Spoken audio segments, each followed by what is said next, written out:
Alam mo ba na may isang Pinoy tattoo artist mula Quezon City na ang gawa ay hinahangaan sa International Tattoo Expos? Pero nagsimula lang siya sa simpleng pangarap at makapal na tiyaga.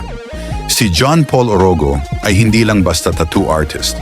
Isa siyang visual storyteller na gumagamit ng balat bilang canvas. Sa bawat linya at kulay, dala niya ang disiplina, sakripisyo at walang sawang paghasa ng talento. Mula sa local tattoo scene ng Quezon City, unti-unti niyang binuo ang pangalan niya sa pamamagitan ng realism at color tattoo, detalyado, buhay at may emosyon. Kasama ang Obsidian Tattoo Collective, pinatunayan niya na ang galing ng Pinoy ay kayang makipagsabayan sa mundo. Ang hindi alam ng marami, si John Paul Orogo ay nagwagi ng mga parangal sa international tattoo competitions, kabilang ang Singapore Ink Show at iba pang prestihiyosong tattoo expos.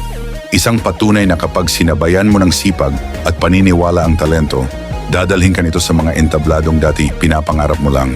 Kung naniniwala ka sa galing ng Pinoy tattoo artist, i-like at i-share ang kwentong to. At kung naghahanap ka ng tattoo na may kwento, kalidad at world-class artistry, kilala mo na kung kanino ka pupunta. Follow nyo si John Paul Orogo at suportahan ang lokal na sining.